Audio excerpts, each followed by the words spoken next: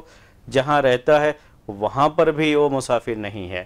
اپنے گھر چاہے وہ چند گھنٹے یا چند دنوں کے لیے جائے تب بھی وہ مسافر نہیں ہے، مقیم ہے، پوری نماز پڑھے گا. ٹھیک ہے. اب اسی سے جڑے ہوئے کچھ اور مسائل. اس کا اپنا گھر نہیں ہے، اس کی بستی ضرور ہے وہ، لیکن اس کا وہاں پر اپنا گھر نہیں ہے. اس کے مقابلے میں جو جگہ چھوڑ کر کے آ گیا ہے دوسری جگہ پہ، وہاں اس کا اپنا گھر ہے. اب اس شہر میں جاتا ہے، اس کے رشتہ دار وغیرہ ہیں، ان سے ملنے کے لیے جاتا ہے، تو کیا وہ مسافر کا حکم رہے گا یا مقیم کا حکم رہے گا؟ پہلے اسی شہر کا تھا آدمی، وہیں رہتا تھا، لیکن اس شہر کو چھوڑ کر کے آ کے بنگلور میں بس گیا. ایک مثال، اب بنگلور میں ہی رہ رہا ہے، بنگلور کا ہی رہنے والا مانا جاتا ہے. اپنے اس گھر میں، وہ جہاں پہ جو جگہ چھوڑ کر کے آ گیا ہے، اب اس کا کوئی گھر نہیں ہے وہاں پر، کوئی ایسی چیز نہیں، لیکن رشتہ دار وغیرہ ہیں.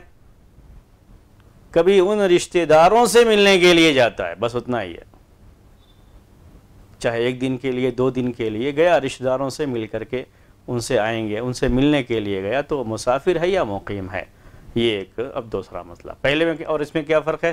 پہلے میں اس کا گھر ہے وہاں پر، تو چاہے وہ چند گھنٹے کے لیے ہو تب بھی وہ مقیم ہے، اپنے گھر میں آیا ہے. یہاں اس کا گھر نہیں ہے، رشتہ داروں سے ملنے آیا ہے. پہلے وہیں رہتا تھا، وہیں اس کے رشتہ دار ہیں، ان سے ملنے آیا ہے. وہ خود بھی پہلے وہیں رہتا تھا، لیکن اب چھوڑ دیا ہے، اب بنگلور میں رہتا ہے، چاہے کرائے پر ہی صحیح، لیکن اس کے پورے گھر والے، ابھی اس کے گھر والوں سے مراد بیوی بچے، والدین، اتنے ہی جو ہے گھر کے جو ہے مانے جاتے ہیں. اب فی الحال وہ کہاں ہیں؟ بنگلور میں ہے، ان کے ساتھ وہ رہتا ہے. بقیہ رشتہ دار وہاں پر بھی ہو سکتے، گھر پہ ہیں، اس علاقے میں ہیں جہاں پہ وہ رہتا تھا، وہاں سے وہ چھوڑ کر کے اب بنگلور میں رہتا ہے. اپنے رشتہ داروں سے ملنے گیا تو پوری نماز پڑھے گا یا قصر کرے گا؟ جی، سب اجتہادی ہی مسائل ہیں. یعنی میں نے آپ سے کہا کہ یہ مسائل کہیں بھی احادیث میں مذکور نہیں ہیں. ائمہ نے بھی اجتہاد کیا، آپ لوگ بھی تھوڑی دیر کے لیے سوچئے کہ کیا کریں گے، اس میں کیا کہیں گے. جو ہے ہاں، قصر کرے گا، مسافر کا درجہ رہے گا اس کا یا نہیں رہے گا؟ جوڑنا ہم کو سفر ہی سے ہے. کبھی بھی جو ہے نماز نہیں پڑھے، اس کے بارے میں ایک دلیل بھی ہے یہ کہ اللہ کے رسول صلی اللہ علیہ وسلم، یہ میں نے اصل ابھی یہ شکل نہیں پیش کی تھی، ابھی یہ ہجرت والا چھوڑ دیتے ہیں، وہ بھی ایک مسئلہ بھی آئے گا، وہ شکل بھی آئے گی. تو جب وہ مسافر ہے وہاں پر تو قصر کرنا اس کے لیے جائز ہے. اصل یہ سفر سے ہی اس کا تعلق ہے، اس کا اپنا گھر نہیں ہے، رشتہ دار کا گھر ہے. رشتہ دار کے گھر میں جانے سے مسافر کا حکم بدلتا نہیں ہے، چاہے کسی بھی شہر میں اس کے رشتہ دار ہوں. اگر اپنے رشتہ دار کے گھر جاتا ہے تب بھی مسافر ہی کہلائے گا، مسافر ہی کہلاتا ہے وہ. اللہ کے رسول صلی اللہ علیہ وسلم کے رشتہ دار بھی مکے میں موجود تھے. اللہ کے رسول صلی اللہ علیہ وسلم مکے میں قصر ہی کرتے تھے، جاتے تھے. ٹھیک ہے. یہ ہاں، اب ایک مسئلہ ہے، یہ ہجرت کر کے وہ مکمل طریقے سے اس جگہ کو چھوڑ دیا ہے. تو اس کی تو مثال حدیث میں موجود ہے، اللہ کے رسول صلی اللہ علیہ وسلم اور آپ کے صحابہ کی زندگی میں. ایک جگہ پیدا ہوا تھا، وہیں پلا بڑا ہے، لیکن وہ ہجرت کر کے چھوڑ دیا اس جگہ کو اور دوسری جگہ کو اختیار کر لیا. جیسے ملکوں کے درمیان بھی ہو سکتا ہے، اور ایک ملک میں شہروں کے درمیان بھی یہ چیز ہو سکتی ہے. کوئی شخص انڈین ہے لیکن انڈیا سے ہجرت کر کے وہ دوسرے ملک کو چلا گیا ہے اور وہاں باقاعدہ اس کی نیشنلٹی ہے، وہ ایسی یعنی وہ غیر قانونی والا مسئلہ نہیں ہے یہ، جو باقاعدہ اس کے پاس کیا ہے، وہاں کی نیشنلٹی ہے وہاں پہ، اب وہ سعودی نیشنلٹی ہے اس کے پاس، یا برطانیہ گیا تو وہاں کی نیشنلٹی ہے، یا امریکہ گیا تو وہاں کی نیشنلٹی اس کے پاس ہے. اب اس کا گھر وہی ہے. انڈیا اگر اپنے رشتہ داروں کے پاس آئے گا بھی تو اس کی حیثیت مسافر کی ہے. اس میں بھی کوئی مسئلہ نہیں، یہ بالکل واضح رہتا ہے کہ اب یہ اس کی حیثیت مسافر کی ہے، وہ قصر نماز ہی پڑھے گا. ایسی ایک شہر سے دوسرے شہر کا بھی معاملہ ہے. آدمی بنگلور کا رہنے والا تھا، شفٹ کر لیا، چنئی چلا گیا، وہاں رہنے لگا. پورے اس کے جو بھی گھر والے یعنی بیوی بچے، گھر والوں سے بیوی بچے اس کے وہیں چنئی چلے گئے، جو ہے بنگلور اس نے چھوڑ دیا ہے. اب بنگلور اگر اس کے کوئی رشتہ دار ہیں، ملنے والے ہیں، دوست احباب ہیں، آتا ہے، گھر جیسا ہی ماحول ہوگا، لیکن پھر بھی اسے کیا کہا جائے گا؟ مسافر ہی کہا. اب یہاں پر وہ مسافر کی حیثیت سے اس کے لیے قصر کرنا جائز ہو. یہ ایک مسئلہ تھا. اسی سے جڑا ہوا ایک دوسرا مسئلہ ہے، اگر کسی شخص نے کہیں شادی کر لیا، وہاں اس کا گھر ہے اور اس کی بیوی بچے وہاں رہتے ہیں، وہاں کا رہنے والا نہیں ہے لیکن اس کے بیوی بچے وہاں رہتے ہیں.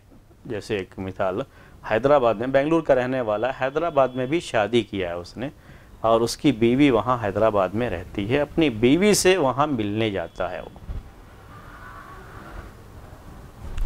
رہنے والے بنگلور کے، گھر بھی بنگلور میں، لیکن ایک شادی حیدرآباد میں بھی کر رکھی ہے، تو وہاں اپنی بیوی سے ملنے حیدرآباد جاتا.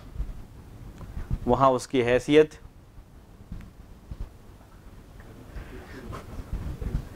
مسافر کی ہوگی یا مقیم کی ہوگی؟ یہی مسئلہ. یہ اس کے بارے میں یہ کہا جاتا ہے کہ اب اس کی حیثیت، جہاں اس کی بیوی ہے، بچے ہیں، وہاں اس کو مقیم مانا جائے گا.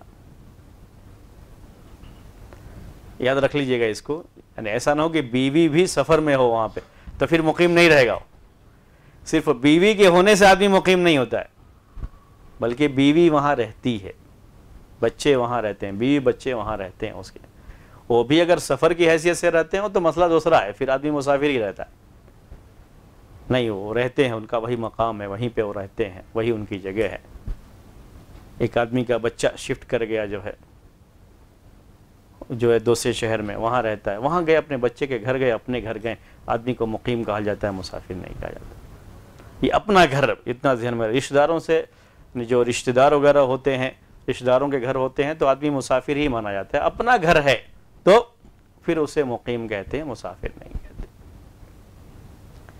یہ آپ کے یہ تو بیوی سے ملنے جائے گا، بیوی کا ہے، چاہے وہ جو ہے گھر کرائے پر ہو یا جس شکل میں بھی ہو. اب اس کے بیوی بچے وہاں پر ہیں، وہاں جب پہنچے گا تو وہ مقیم کی حیثیت رکھتا ہے، مسافر کی حیثیت نہیں رکھتا. جائے گا، پوری نماز پڑھے گا، اتمام کرنا کہتے ہیں اس کو، اتمام کرے گا، پوری نماز پڑھے گا. پھر یہاں آئے گا تو یہاں پر بھی پوری نماز پڑھے گا. یہ اس کی شکل ہے. اگر اس نے شادی کیا ہے، اس کے بیوی بچے وہاں پر ہیں، وہاں پر جب بھی جائے گا وہ مقیم کی حیثیت رکھتا ہے، مسافر کی حیثیت نہیں رکھے گا. اسی سے جڑا ہوا ایک اور مسئلہ ہے، اگر کوئی شخص کسی بھی جگہ میں اس کے کوئی یہ اس کا اپنا گھر ہے، بیوی بچے نہیں ہیں لیکن اپنا گھر ہے. بعض لوگوں کے پاس پیسے ہوتے ہیں تو مختلف شہروں میں جگہ خرید لیتے ہیں، یا مکان خرید لیتے ہیں، یا فلیٹ خرید لیتے ہیں. کسی کے پاس بنگلور میں گھر ہے اور ساتھ میں بامبے میں بھی ایک فلیٹ خرید لیا ہے، حیدرآباد میں بھی اس کے پاس ایک فلیٹ ہے، یا بعض لوگ برج الخلیفہ میں بھی شوق سے اپنا ایک فلیٹ خرید کے رکھ لیتے ہیں. تو دبئی گیا سفر کر کے، اپنے ہی فلیٹ میں جا کر کے رہا، وہ مسافر ہے یا مقیم؟ یا انڈیا میں ہی ہے، دوسرے شہر میں بھی جگہ خرید لیا ہے اور اس جگہ میں اس کا اپنا گھر ہے، اپنے گھر میں ہی جا کر کے اترا ہے، وہیں جا کے ٹھہرا، اس کے بیوی بچے نہیں ہیں، اس کو ذہن میں رکھیں. لیکن مالک ہے مکان کا، اپنا گھر ہے یا اپنا فلیٹ ہے، وہاں گیا ہے، وہاں جا کر کے ایک دن 2 دن کوئی کام ہے، اپنے فلیٹ میں رکا ہوا ہے، تو مقیم رہے گا یا مسافر؟ بولیے. مسافر ہی رہے گا، اگرچہ کہ اپنے گھر میں ہے نہیں. تو یہ اصل سفر کا اس پر بھی اطلاق ہوتا ہے عربی زبان کے لحاظ سے، اس کو مسافر ہی کہا جاتا ہے. اس کے بیوی بچے وہاں نہ ہونے کی وجہ سے اس شہر میں اس کو مسافر. آدمی کو جہاں اجنبیت رہتی ہے، اس کے بیوی بچے نہیں رہتے، تبھی کہتے ہیں یہ سفر میں. چاہے گھر اپنا ہی کیوں نہ ہو، اور چاہے جس جگہ پہ گیا ہوا ہے آسانی بہت زیادہ 5 اسٹار ہوٹل میں بھی اگر ٹھہرا ہوا ہے، تب بھی کیا کہلائے گا؟ مسافر. اس کے لیے ہر طرح کی سہولت وہاں موجود ہے، لیکن وہ مسافر ہے. اپنا گھر ہے تب بھی مسافر ہے. صرف مکان کی ملکیت کی وجہ سے سفر کا حکم کہتے ہیں نہیں بدلتا. بیوی بچے یہیں بھی، اگر بیوی بچے ہیں تو حکم بدل جاتا ہے، اگرچہ کہ مکان کی ملکیت نہیں ہے. لیکن بیوی بچے نہیں ہیں وہاں پہ، اور صرف اس کا اپنا ایک گھر ہے، یا کہہ لیجئے کہ اپنا ایک فلیٹ ہے، خرید کر کے رکھا ہے وہاں پہ. کبھی کسی کام کے لیے گیا تو وہاں 1 دن 2 دن ٹھہر گیا، اس مقصد سے خرید کے رکھ لیا ہے وہاں پہ، تو پھر بھی وہاں اس شہر میں اس کو مسافر ہی کہا جاتا ہے. مسافر ہے، اس کے لیے سفر کے جو احکام ہیں وہ جاری ہوں گے. ماں باپ کا گھر اصل وہی ہوتا ہے کہ اپنا گھر مانا جاتا ہے. میں نے اس لیے اپنے بیوی بچے اور ماں باپ ان کو چھوڑ کر کے، بقیہ دوسرے رشتہ دار ہیں تو اپنا گھر نہیں مانا جاتا. اپنے لوگ نہیں، رشتہ دار ضرور ہیں لیکن آدمی سفر میں ہی مانا جائے گا. اسی لیے اپنے رشتہ داروں سے کسی اور شہر میں آدمی ملنے کے لیے جاتا ہے، رشتہ داروں سے ملنے کے لیے جاتا ہے، وہ مسافر ہے. جبکہ رشتہ داروں کے یہاں جا کے ٹھہرے گا، رہے گا، سب کچھ ہے، اس کو ساری سہولتیں ملیں گی اس کو جیسے ایک آدمی کو ملتی ہیں، وہاں پر گھر جیسا ماحول بھی ہوگا، لیکن پھر بھی وہ مسافر ہے. اپنے بیوی بچے نہیں ہیں تو وہ مسافر ہے. رشتہ دار کے پاس جانے سے سفر کا حکم نہیں بدل جاتا. یہ ہے مسئلہ سفر سے تعلق رکھتا ہے. یہ سب سفر کے لفظ کو ذہن میں رکھیں. جب آدمی مسافر ہے تو سفر کے احکام اس پہ جاری ہوں گے، مسافر نہیں ہے سفر کے احکام جاری نہیں ہوں گے. اسی کے لحاظ سے آگے بڑھنا ہے اس کو. کچھ لوگوں کو اکیلے رہ کے عادت رہتی ہے اور وہ پکوان بھی جانتے ہیں. جی ہاں، تو اگر وہ شخص جا کے وہ کھانا وغیرہ پکا سکتے ہیں. ہاں وہی میں نے آپ سے کہا کہ سفر کا بھی مسافر کے جو احکام ہے نا، اس کا تعلق کھانا پکانے نہ پکانے سے بھی نہیں ہے. اس کا تعلق کھانا پکانے اور نہ پکانے سے نہیں ہے. ورنہ شہر میں بھی لوگ رہتے ہوئے برابر ہوٹل میں ہی کھاتے رہتے ہیں. بہت سے لوگ ایسے ہیں جو رہتے ہیں مقیم سے پڑھنے کے لیے آئے یا کام کے لیے آئے، برابر ہوٹل میں ہی کھاتے رہتے ہیں، لیکن پھر بھی وہ مقیم ہو گیا. سفر کا حکم ان کا باقی نہیں رہا. تو اس کا تعلق بھی نہیں ہے کہ خود بنا کے کھا رہے ہیں یا ہوٹل میں کھا رہے ہیں، اس سے بھی اس کا کوئی تعلق نہیں ہے. گھر اپنا ہے، اپنے سے بنانا بھی جانتے ہیں، کھانا بنا کے کھاتے ہیں، ساری سہولتیں ہیں، پھر بھی وہ مسافر ہے تو اس کے لیے سفر کے احکام رہیں گے. جی جی،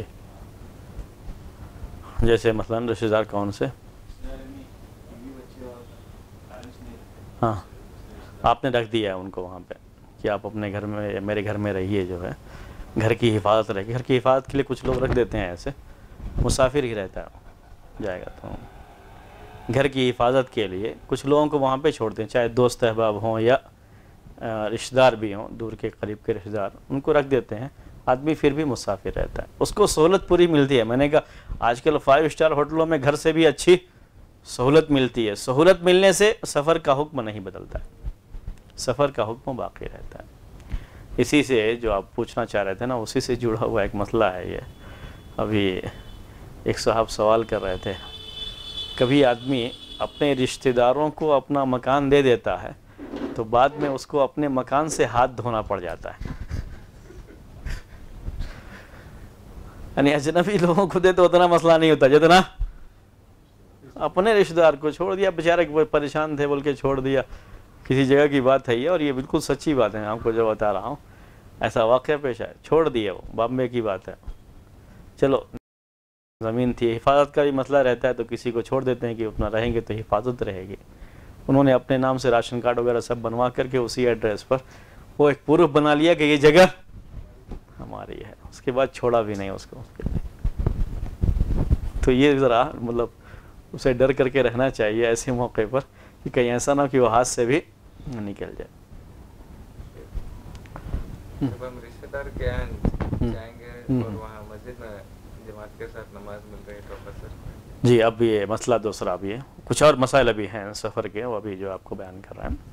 اب یہ کچھ مسائل ہیں، جیسے مسافر ہے آدمی لیکن مسجد میں نماز پڑھ رہا ہے، امام کے پیچھے نماز پڑھ رہا ہے، تو نماز کیسے پڑھنا چاہیے اس کو، یہ ایک مسئلہ۔ اور مسئلہ یہ ہے کہ سفر میں کس سفر میں جائے گا تو قصر کی یہ سہولت اس کو ملے گی، کس سفر میں، اس کو عربی میں کہتے ہیں سفر الطاعت سفر المعصیت، یعنی سفر جس کے لیے جا رہا ہے وہ عبادت کے سفر میں، وہ عبادت ہے اس کے لیے، وہ اس کے لیے جائز ہے، یا ایسا سفر ہے جو اس کے لیے جائز نہیں ہے، کس موقع پر اس کو یہ سہولت ملے گی۔ اطاعت کا سفر عربی میں کہتے ہیں، میں نے آپ سے کہا سفر الطاعت و سفر المعصیت، کس سفر میں اس کو یہ سفر کی سہولتیں ملیں گی۔ یا آج کے اس میں یوں بھی کہہ لیجئے کہ صرف ایک مباح کام کے لیے جا رہا ہے، تفریح کے لیے، پکنک کے طور پر گھر والوں کو گھمانے کے لیے لے کے جا رہا ہے، اوٹی ایک دو دن کے لیے جا رہا ہے، یا کسی اور بھی تفریحی مقام پر تفریح کرانے کے لیے بچوں کو لے کے جا رہا ہے،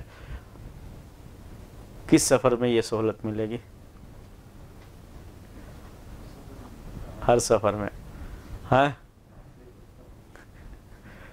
چاہے اطاعت کا سفر ہو چاہے معصیت کا سفر ہو۔ معصیت کے سفر سے کیا مطلب ہے؟ گناہ کا سفر، یعنی اس میں گناہ، جس کام کے لیے جا رہا ہے اس میں گناہ ہوگا اس کو۔ کوئی مثال دیجئے اس کی؟ ہاں جی، جیسے اب درگاہ کا مسئلہ، ہاں، اور یہ تھوڑا دوسری قسم کی معصیت، یہ تو ایسی معصیت ہے جو جانے والا سمجھتا ہے کہ میں اچھے کام کے لیے جا رہا ہوں۔ ایک ایسی معصیت کی مثال دیجیے جو جاننے والا بھی جانتا ہے کہ میں گناہ کے لیے جاتا ہوں۔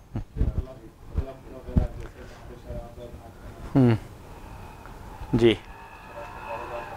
ہاں ہاں، اور چوری کرنے کے ارادے سے کسی جگہ پہ جا رہا ہے اس میں یعنی مقصد کیا ہے جانے کا؟ اس کو کہتے ہیں سفر معصیت، گناہ کے کام سے جا رہا ہے، گناہ کا کام کرنے کے لیے جا رہا ہے کہیں پہ۔ بہت سے عرب لوگ بھی یا دوسرے ملکوں کے لوگ بھی بہت سارے ملکوں کا سفر کرتے ہیں تو گناہ کے ارادے سے کرتے ہیں، جاتے ہیں۔ خاص طریقے سے یورپین ممالک کا جو سفر کرتے رہے تو مشائخ خاص طریقے سے منع کرتے چھٹیاں گزارنے سے ان ملکوں میں، تو پہلے ہی سے گناہ کے ارادے سے ہی جاتے رہے، وہاں جا کر کے گناہ کا ارادہ۔ تو یہ سفر، اس سفر میں کیا قصر کی جو سہولت ہے، مسافر کے لیے جو سہولت ہے، وہ سہولت اس کو ملے گی یا سہولت نہیں ملے گی؟ بقیہ اطاعت کا جو سفر ہے یا مباح، جیسے گھومنے کے لیے کسی جگہ پہ گئے، تفریح کے لیے چلے گئے، کچھ جو ہے کسی خوبصورت مقام پر چلے گئے دیکھنے کے لیے، تو اس میں تو کوئی شبہ نہیں ہے کہ وہ مسافر ہے، اس کو چھوڑ دیتے ہیں۔ لیکن جو سفر معصیت ہے، گناہ کا سفر ہے، اس میں شریعت کی طرف سے جو یہ رخصت ہے، اور رخصت اس کو ملے گی یا رخصت نہیں ملے گی؟ ہاں، کیا کہتے ہیں آپ لوگ؟ یہ کتابوں میں یہ مسئلہ موجود ہے، یعنی جو لوگ بھی سفر کے لیے یہ قید لگاتے ہیں کہ یہ سفر اطاعت کا سفر ہو، فرما برداری کا سفر ہو، عبادت کا سفر ہو، جو شریعت میں چیز مباح ہے اس کام کے لیے سفر ہو، تجارت کے لیے، پڑھنے کے لیے یا جائز تفریح کے لیے اگر یہ سفر ہے تو ٹھیک ہے، اس کو یہ سہولت ملے گی۔ لیکن اگر یہ حرام کے لیے ہے تو اس وقت اس کو یہ سہولت ملے گی یا نہیں ملے گی؟ کتابوں میں یہ موجود ہے، اور فقہاء کرام کے اختلاف بھی اس مسئلے میں موجود ہے کہ اس کو سفر کی سہولت ملے گی یا نہیں ملے گی۔ فقہی کتابوں میں یہ بات ملتی ہے کہ وہ قید لگاتے ہیں سفر کے لیے کہ سفر یہ مباح سفر ہو، حرام سفر نہ ہو۔ اگر حرام سفر میں جا رہا ہے، حرام مقصد کے لیے جا رہا ہے سفر کر کے، تو اس کو یہ سفر کی سہولتیں نہیں ملیں گی۔ لیکن بہرحال جہاں تک مجھے بات سمجھ میں آئی ہے، سفر یہ سہولت، اس کا تعلق سفر سے ہے۔ اگر مسافر ہے اس کو یہ سہولت ملنی چاہیے۔ سفر کا یعنی سہولت کا تعلق سفر سے ہے، اس سہولت کا تعلق آپ کس مقصد سے سفر کر رہے ہیں اس سے نہیں ہے۔ بات سمجھ رہے نا؟ یہ سفر کا تعلق کس یعنی اس ساری سہولتوں کا قصر نماز پڑھنا اس کے لیے جائز ہے، 4 کے بجائے 2 رکعت کر دی گئی ہے، تو یہ پریشانی جو سفر میں ہوتی ہے اس کے لحاظ سے اگرچہ کی پریشانی نہ ہو، لیکن چونکہ سفر سے جڑی ہوئی چیز ہے تو وہ باقی رہے گی قیامت تک۔ پریشانی کی وجہ سے ہی یہ چیز تھی، لیکن پریشانی اب نہیں بھی رہے گی تب بھی یہ سہولت قیامت تک باقی رہے گی۔ تو یہ سہولت اگر سفر سے جڑی ہوئی ہے تو اس کو اس کا حق ملنا چاہیے، اس کو اس سے محروم۔ ایک مسئلہ یہ الگ ہے کہ جس کام کے لیے جا رہا ہے وہ کام حرام ہے، اس پر اس کو گناہ ملے گا، اور یہ ایک الگ مسئلہ ہے اس کے لیے نماز کا، نماز کی اس کی سہولت تھی۔ اس کو ایک مثال یوں بھی دیتے ہیں، وہ بھی مسئلہ اس میں بھی اختلاف ہے فقہاء کرام کا، یعنی کوئی متفق علیہ مسئلہ نہیں ہے یہ، کہ کسی نے جائے نماز چرا لی ہے کسی کی اور اس جائے نماز پہ نماز پڑھتا ہے۔ سمجھ میں آیا نا مسئلہ؟ یعنی جس جگہ پہ نماز پڑھ رہا ہے جائے نمازی ہے، مصلی، یہ چوری کا ہے، تو اگر اس مصلی پر نماز پڑھ رہا ہے تو اس کی نماز صحیح ہوگی یا نہیں ہوگی؟ تو نماز کا اپنا مسئلہ ہے، چوری کا اپنا مسئلہ ہے، اس کو کہتے ہیں غصب کیا ہوا۔ تو غصب کی ہوئی زمین، مسجد کی زمین اگر ایسے ہی کوئی ہڑپ کر لیا ہے اور مسجد بنا لیا ہے تو اس جگہ پہ نماز ہوگی یا نہیں ہوگی؟ یہ ایک مسئلے ہیں، یہ باقاعدہ موجود ہیں کتابوں میں کہ اس کو کیا کہا جائے گا، کیا نماز باطل مانی جائے گی یا نماز باطل نہیں مانی جائے گی۔ کسی نے کپڑا چوری کر کے کپڑا پہنا اور اسی کپڑے میں نماز پڑھ لیا، اور کپڑا چوری کا ہے، چپل چوری کا ہے، جب چپل پہن کے نماز پڑھے گا تبھی یہ مسئلہ آئے گا، نکال کے پڑھے گا تو مسئلہ یہ نہیں آئے گا۔ تو وہ چوری کا ہے، تو کیا نماز پر اس سے کوئی نماز پر فرق پڑے گا؟ یہ ایک مسئلہ ہے۔ تو اس کو فقہاء نے جو سوچا، تو جو لوگ یہ سوچیں گے نہیں وہ چوری کیا ہوا مال ہے اس پہ نماز پڑھے گا تو نماز نہیں مانی جائے گی، نماز باطل مانی جائے گی، وہ لوگ نماز کے باطل ہونے کے قائل ہیں۔ لیکن ایک جماعت فقہاء کی اس بات کے قائل ہے کہ نماز ایک الگ مسئلہ ہے اور چوری ایک الگ مسئلہ ہے، غصب کرنا ایک الگ مسئلہ ہے، نماز ایک الگ مسئلہ ہے، دونوں ایک دوسرے سے ہم جوڑیں گے نہیں۔ جی اس کو اس کے جائے نماز کے چرانے کا گناہ تو ہوگا، لیکن اس کی نماز صحیح ہوگی، نماز کی جو شرطیں ہیں وہ پوری شرطیں پائی جا رہی ہیں، بالکل صحیح نماز پڑھا ہے، اللہ کے لیے نماز پڑھا ہے، پورے اخلاص کے ساتھ پڑھا ہے، تو نماز اس کی صحیح ہوگی۔ لیکن اس کو اس کے چوری کرنے کا عذاب ہوگا، وہ گناہ ہے، جو گناہ اس کا ہے اس کو عذاب ہوگا۔ لیکن ایک چیز ہے نماز کا صحیح ہو جانا، نماز کافی ہو جانا، تو نماز اس کی کافی ہو جائے گی اور نماز صحیح۔ لیکن یہ بھی ایک قول ہے کہ نماز باطل ہے۔ میں یہ تھوڑا مسئلہ آپ کے سامنے اسی لیے سمجھانے کے لیے کہ جیسے اس مسئلے میں اختلاف ہے ان کے درمیان، ویسے ہی سفر والے میں بھی اختلاف ہے کہ سفر کی یہ سہولت صرف جائز سفر کے لیے ملے گی، یا اگر کوئی آدمی حرام کے لیے سفر کر رہا ہے تو اس کو بھی لیے بھی یہ سہولت ہے، تو اس میں بھی وہ اختلاف باقی ہے۔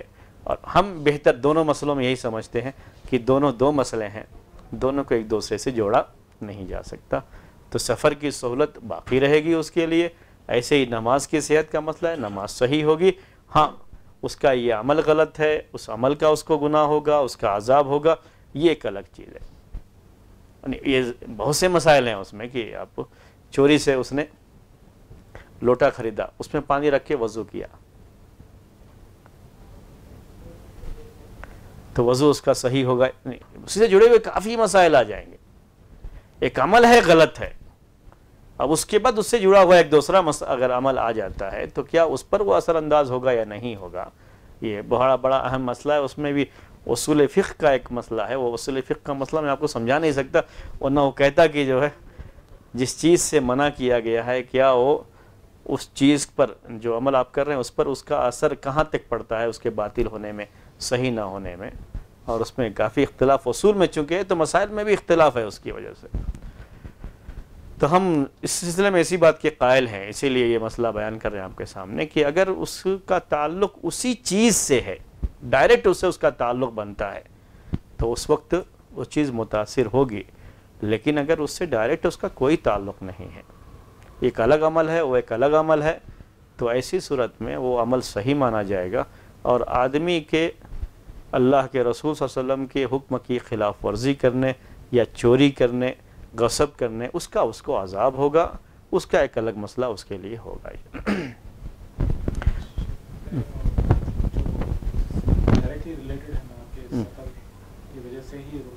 جی ہاں، تو سفر ہے نا، وہ ڈائریکٹ ہی بات کر رہا ہوں کہ تو سفر ہے، لیکن سفر کا مقصد کیا ہے یہ حدیثوں میں کہیں نہیں بیان کہ آپ کس مقصد سے سفر کرتے ہو تو آپ کو سفر کی یہ سہولت ملے۔ تو سفر سے ہی جڑا ہوا ہے، تو سفر سے جڑے ہوئے مسائل اس کو سفر کی سہولت ملے گی، لیکن چوری کرنا سفر کی وجہ سے منع ہے ایسا کوئی مسئلہ نہیں ہے نا۔ چوری کرنے کا مسئلہ سفر سے نہیں جڑا ہوا، اپنی چوری کہیں بھی کر سکتا ہے، لیکن سفر کی جو سہولتیں ہیں اس کو باقی رہیں گی، یعنی میں اس کو بہتر سمجھتا ہوں کہ وہ اس کے لیے باقی رہیں گی۔ ہاں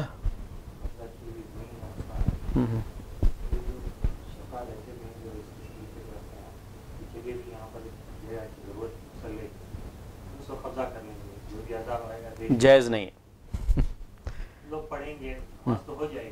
ہاں نہیں، یہ مسئلہ دوسرا ہو گیا، یہ ایک مسئلہ دوسرا ہو گیا، یعنی خاص طریقے سے غصب کا جو معاملہ ہے زمین کے تعلق سے، یہ مسئلہ دوسرا ہو جائے گا۔ اگر مسجد بنانے کے ارادے سے ہی اگر کوئی کسی زمین پر قبضہ کر لیتا ہے تو اس مسجد کو توڑ دیا جائے گا، اور صرف مسجد اس کے لیے ذریعہ نہیں بن جائے گا کہ ہاں چونکہ مسجد ہے تو کوئی بات نہیں اب یہاں اس کو ایسے ہی چھوڑ دیا جائے، نہیں، اس کو توڑ دیا جائے گا۔ ایک ہے نماز کا صحیح ہو جانا اور ایک ہے عمل کا صحیح ہونا۔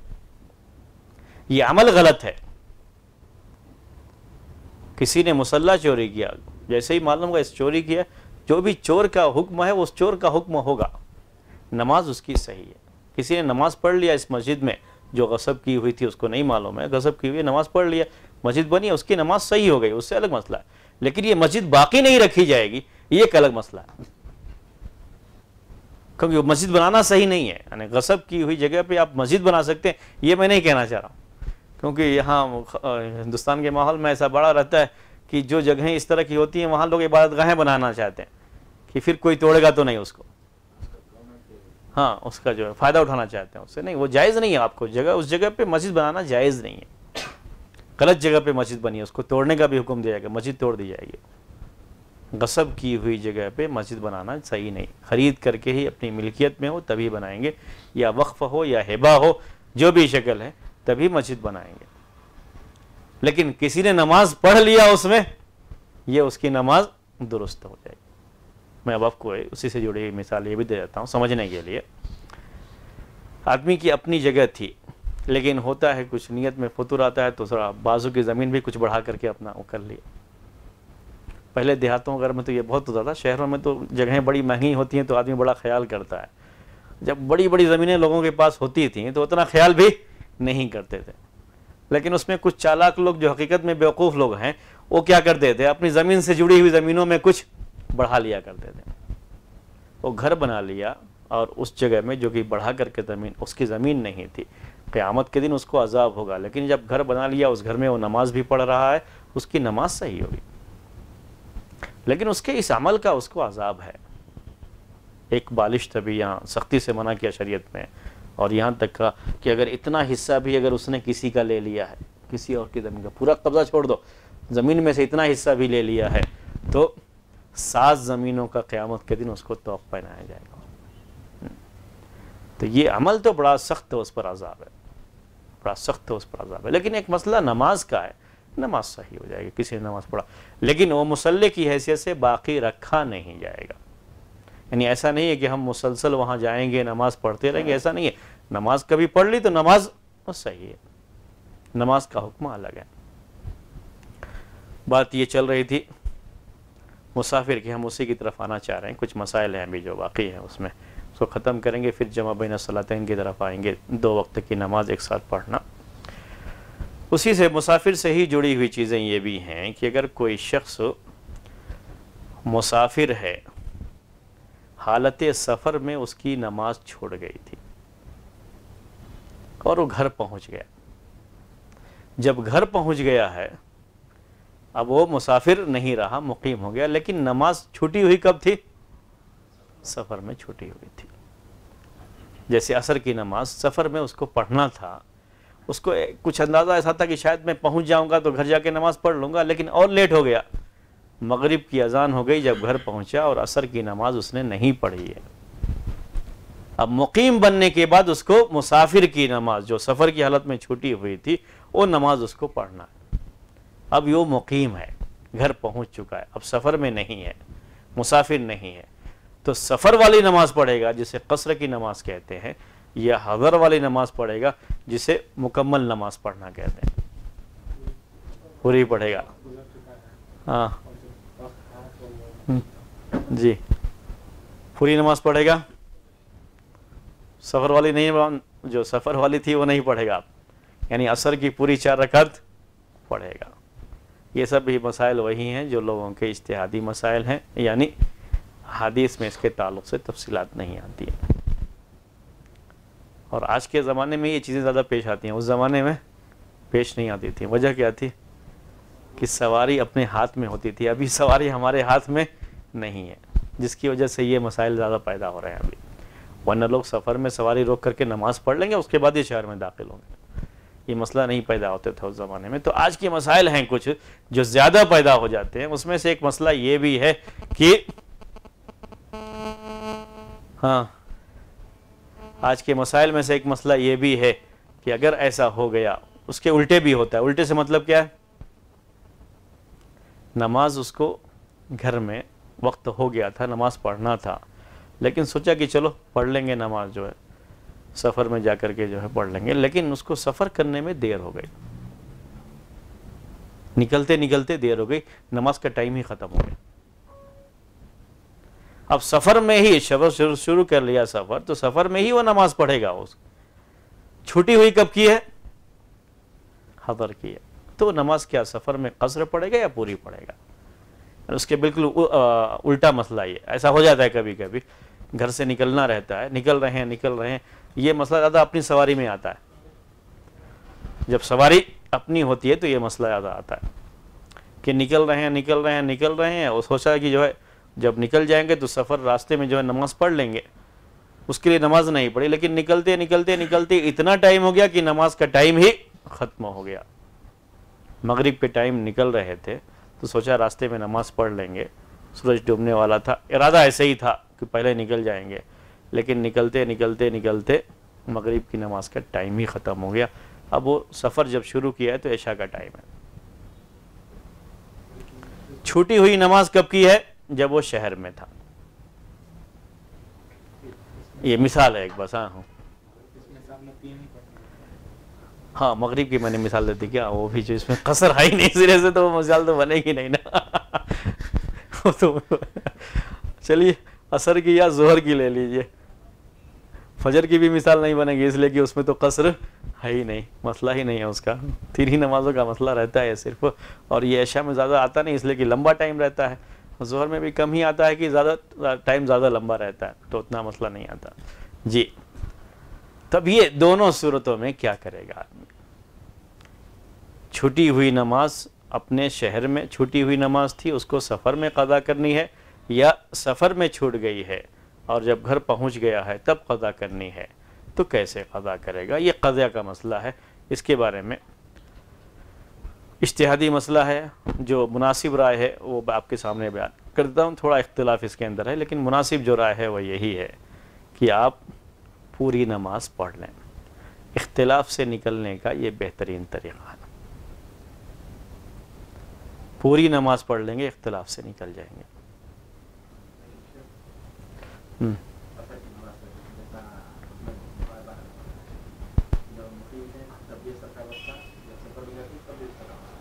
عصر کا وقت ہے، سفر شروع کر لیے ہیں، عصر کا وقت ہے، تو یہاں مسئلہ نہیں ہوتا، ابھی وقت ہے، اب مسافر کی نماز پڑھیں گے۔ ہاں، یہ کون سا مسئلہ ہے؟ یہ چھوٹ جانے کا مسئلہ ہے، یعنی عصر کا ٹائم ہی ختم ہو گیا، سفر شروع کرنے سے پہلے ہی ختم ہو گیا ٹائم، تو یہ مسئلہ پیدا ہوتا ہے، تب یہ مسئلہ پیدا ہوتا ہے، تو کیا کرے گا آدمی؟ لیکن اگر ابھی ٹائم ہے تب تو سفر کی نماز جو ہے وہی نماز پڑھے گا آدمی، قصر نماز پڑھے گا۔ تو یہ شکل ہے اس کی کہ پوری نماز پڑھ لے، اختلاف سے نکل جائے گا۔ مسافر کی نماز قصر نماز ہے، لیکن جہاں یہ ہو کہ آدمی مقیم ہے تو مقیم کی نماز پڑھے۔ مقیم کی نماز اس کے اوپر چھوٹی ہوئی ہے، سفر میں ہے، تب بھی کیا پڑھ لے ہو؟ پوری نماز پڑھ لے۔ اس اختلاف سے نکلنے کے لیے، اس سے بچنے کے لیے بہتر طریقہ یہ ہے جو میں آپ کو بتا رہا ہوں کہ پوری نماز پڑھ لے۔ اس کی نماز کے بارے میں کوئی شبہ باقی نہیں رہے گا، کیونکہ ہم اس بات کے قائل ہیں کہ اگر مسافر ہے تو اس کے لیے پوری نماز پڑھنا جائز ہے۔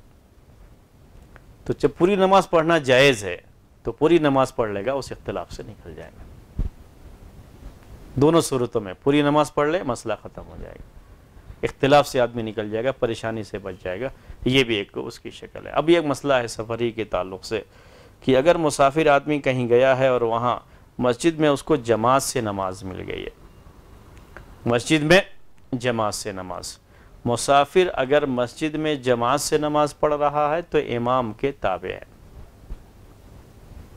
یعنی امام کے ساتھ پوری نماز پڑھ لے گا۔ مقتدی امام کے تابع ہوتا ہے تو امام کے ساتھ وہ پوری نماز پڑھ لے گا، امام کے ساتھ پوری نماز پڑھے گا۔ یہ اس کے لیے ہے۔ جب بھی مسافر ہے لیکن مسجد میں جا کے جماعت سے نماز پڑھ رہا ہے تو پوری نماز پڑھے گا، یہ اس کی شکل ہے، پوری نماز پڑھے گا۔ اس کے بالکل الٹے ہو جائے، یعنی مسافر ہے اور مسجد میں اسی کو امام بنا دیا گیا، جبکہ دوسرے لوگ جو پیچھے نماز پڑھنے والے ہیں وہ مقتدی ہیں، وہ جو ہے وہ مقیم ہیں، اور اس کو امام بنا دیا گیا جو کہ مسافر ہے، تو اب یہ قصر نماز پڑھے گا۔ پیچھے والوں کو بول دے گا پہلے سے کہ میں چونکہ مسافر ہوں اس لیے میں قصر نماز پڑھوں گا، آپ لوگ اپنی نماز پوری کر لیجئے گا۔ ہاں پھر بھی وہ مسافر والی نماز اپنی پڑھے گا۔ پیچھے والوں کو ویسے اتنا علم ہونا چاہیے، نہیں ہے تو پریشانی بہرحال ہوگی وہاں پہ۔ اب اس کے لیے یہ ہے کہ اپنا پوری نماز پڑھ، چونکہ پوری نماز پڑھنا جائز ہے اور یہ سمجھتا ہے کہ پیچھے والوں کو پریشانی ہو جائے گی، میں نے کچھ کہا نہیں ہے، تو ایسی صورت میں وہ پوری نماز بھی پڑھ سکتا ہے، کیونکہ مسافر پوری نماز پڑھنا جائز ہے اس کے لیے، قصر نماز پڑھنا افضل ہے اس کے لیے۔ لیکن وہ بول دے پیچھے والوں کو کہ میں مسافر کی وجہ سے 2 رکعت نماز پڑھوں گا، آپ لوگ اپنی نماز پوری کر لیجیے گا۔ یہ ہے مسئلہ پیچھے والوں کے لیے۔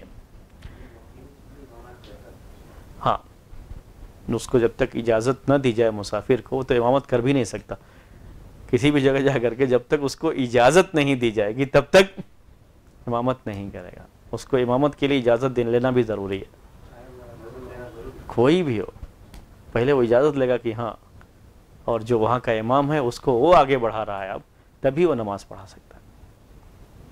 اجازت نہیں ہے، شریعت میں اس کا بڑا سختی سے حکم ہے کہ آپ کہیں جاتے ہیں اگر تو ان کی امامت آپ نہیں کرا سکتے، ان کا اپنا امام ہی امامت کرائے گا، بغیر اس کی اجازت کے آپ امامت نہیں کرا سکتے۔ ہاں وہ خود اگر آپ کو آگے بڑھا رہا ہے تبھی آپ امامت کرا سکتے ہیں، اس کے بڑھانے پر امامت کرا سکتے ہیں۔ یہاں افضل اور مفضول کا مسئلہ بھی نہیں آتا، اگر وہ آدمی فی نفسی افضل ہے لیکن وہاں کے امام نے اس کو آگے نہیں بڑھایا تو وہ آگے نہیں بڑھے گا۔ ہاں امام نے آگے بڑھا دیا ہے تو ٹھیک ہے، وہ آگے بڑھ کر کے نماز پڑھے گا۔ نہیں، یہ تو مقیم کا مسئلہ ہوا، کہ تو مسافر کا مسئلہ نہیں رہ جائے گا۔ شہر میں ہی ہیں لیکن اس مسجد کے امام نہیں ہے، کسی اور مسجد کے امام ہیں، اور اس مسجد میں گئے، اس مسجد کا اپنا امام موجود ہے، اس امام کی اجازت کے بغیر نماز نہیں پڑھا سکتا۔ حکمران کا مسئلہ دوسرا ہو جاتا ہے، اصل اور جو ہے نقل کا مسئلہ ہو جاتا ہے۔ یعنی حکمران کی کیا بات ہوتی ہے کہ اصل حق یہ اسی کا ہے، اسی نے اس کو بنایا ہے، تو یہ جو نماز پڑھا رہا ہے امام، یہ اس کے نیابت میں پڑھا رہا ہے، اصل تو حق اسی کا ہے۔ پھر بھی اس کو چاہیے کہ بول دے بھائی کہ آپ جو ہے اگر آپ اجازت دیں تو میں جو ہے پڑھا دوں تھوڑا اس کے لیے، نہیں تو یہاں مسئلہ وہ نہیں آتا ہے کہ اصل حق اسی کا ہے۔